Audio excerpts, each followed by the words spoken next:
In this video, I want to do another 3x3 example, so the second of 3 examples. So in this example, what we're going to do is we're going to study the matrix A being 4, 3, 1, 5, 2, 5, 0, 0, 2.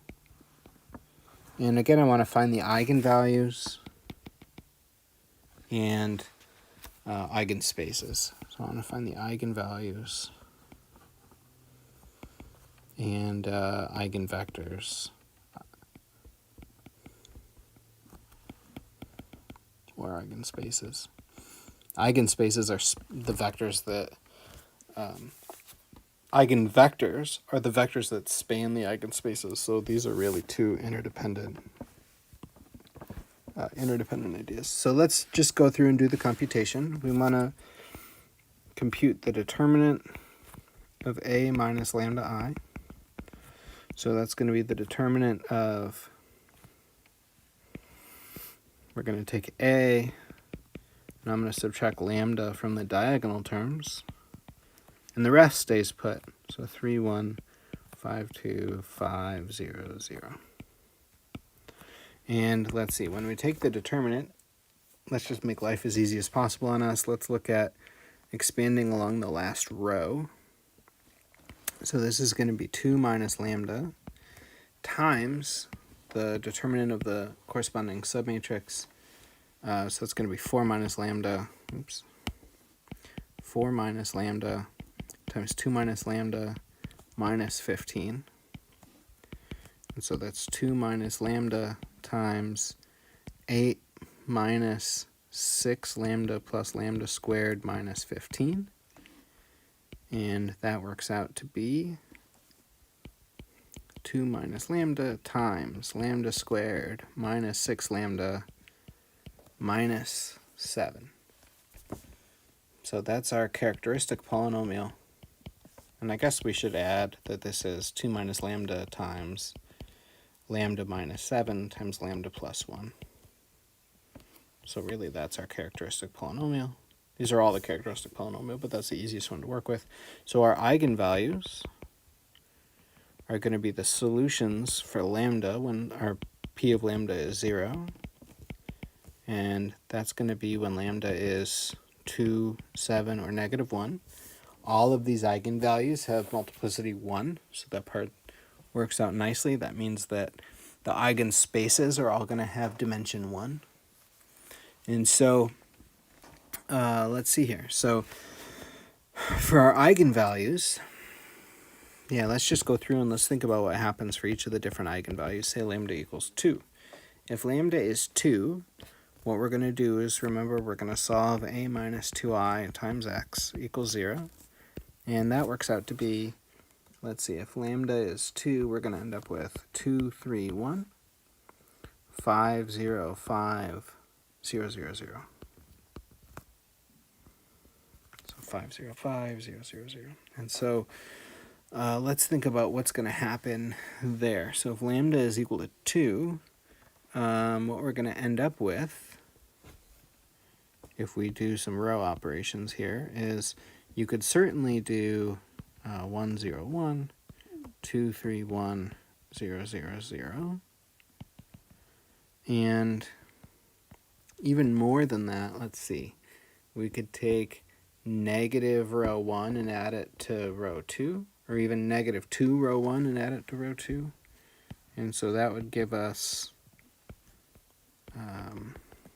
let's see, if we take negative 2 row 1 added to row 2, we would end up with 0, 3, negative 1. Okay, and so what we end up with is, let's let x3 be t.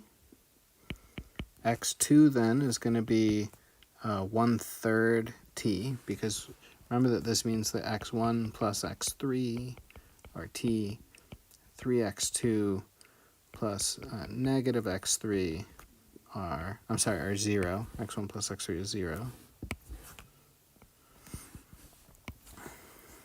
So x3 is t, and if x3 is t, then 3x2 is going to be t, so x2 is 1/3 t, x1 is negative t. And so our eigenspace, E2, is going to be the set of vectors of the form negative t, comma, 1/3 t, comma t, where t is any real number. And that's the span of the vector -1, 1/3, 1. And if I want, I can multiply that vector -1, 1/3, 1 by -3. And those two vectors will have the same span. So this would be, if I multiply by -3, we would get that this would be +3, -1, -3.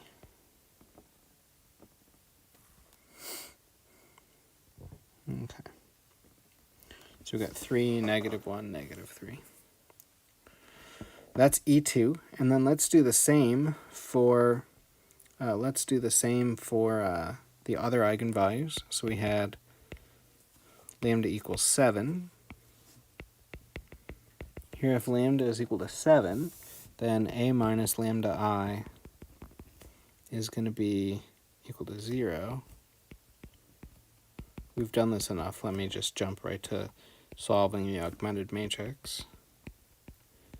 A minus 7i goes on the left here, so if lambda is 7, this will be -3, 3, 1, 5, -5, 5, and 0, 0, -5. And it turns out that if you simplify this, you can see that this will turn out to be 1, -1, 0, 0, 0, 1, 0, 0, 0. Just mentally, so that you know what I was doing there, you can take this first quantity, make it a 1, and then that cancels the rest. And then these other two quantities are the same, so you can divide the top by 3 and the bottom by -5, and you end up with the same thing. And those are really just multiples of 1, -1. So anyways, so that's how quickly you can solve this. It turns out that this is going to lead us to x3 is 0, x2 will parameterize by t, and x1 will be -t. Nope, x1 will be +t. They'll be the same. Because I know that x1 minus x2 is 0. So if x2 is t, then x1 has to be the same t. And therefore, e sub 7 is going to be the span of the vector 1, 1, 0. Okay, because it's really, you can think of this as going to be the vector t, t, 0, where t runs through R, right? And so that leads you to 1, 1, 0.